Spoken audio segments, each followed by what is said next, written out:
A reading from the prophet Isaiah, chapter 11, verses 1 through 9.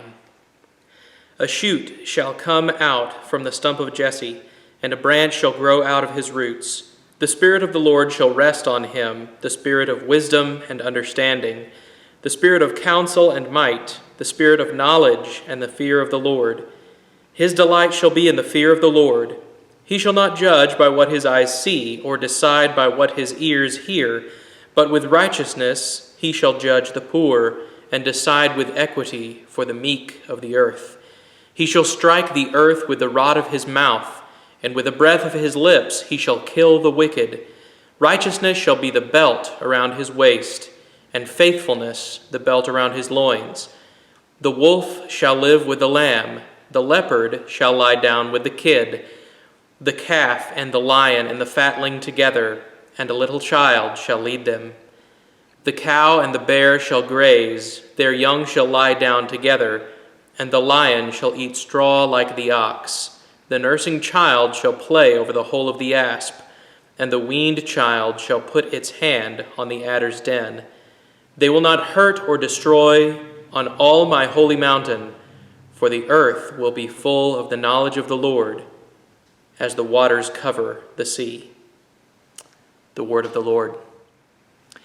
Good morning, boys and girls. This week's devotional is on a hymn that we have not sung, at least in the almost 6 years that I've been in Stephenville.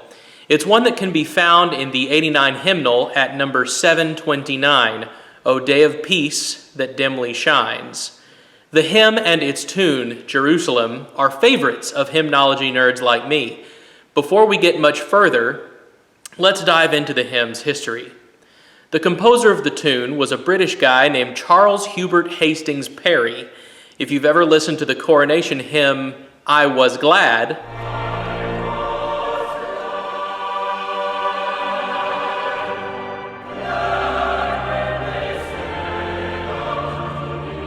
that's his too. He was famous for many things, but these two pieces are practically national hymns for England, so they're widely known and recognized in the UK. He originally set it to poetry by William Blake. The hymn to which it's set in our hymnal, O Day of Peace that Dimly Shines, was written by an American Episcopal priest named Carl Daw Jr. Daw's hymn, instead of inspiring the greatness of a patriotic ideal or a national identity, sought to bring hope to those who sing it, similar to Isaiah's poetry that we read earlier, which is a prophecy of hope about the coming Messiah, one that we usually read during Advent. Something that I do on a regular basis when choosing new music is reading the poetry alone, without singing the hymn tune. If I like the way the hymn is written and how it teaches theology, it gets used. If I don't, it doesn't. Because of that, I think there's a lot of value in allowing the hymn to exist on its own, minus the tune. Like so.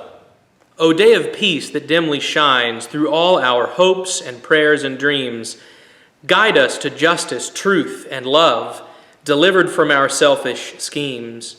May swords of hate fall from our hands, our hearts from envy find release, till by God's grace our warring world shall see Christ's promised reign of peace. Then shall the wolf dwell with the lamb, nor shall the fierce devour the small. As beasts and cattle calmly graze, a little child shall lead them all. Then enemies shall learn to love. All creatures find their true accord. The hope of peace shall be fulfilled, for all the earth shall know the Lord. To help illustrate the point today, I've asked a few people to help. Tori Vilchis, Zach Zagraki, and of course, Heather Hamilton.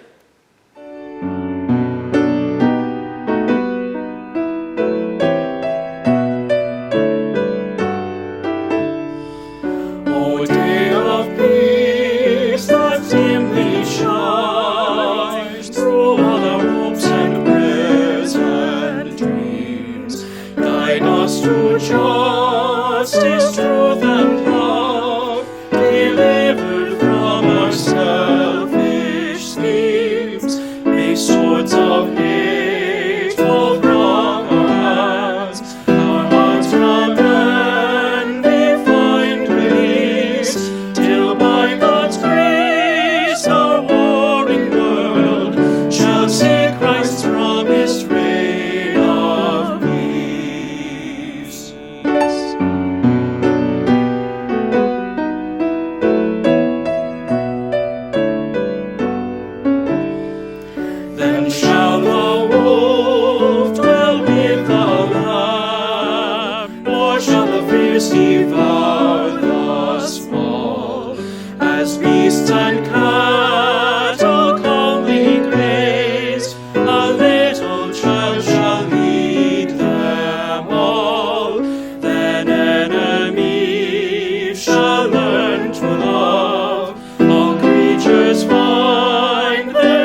Boys and girls, Christ shines through the darkness, and the darkness cannot overcome him.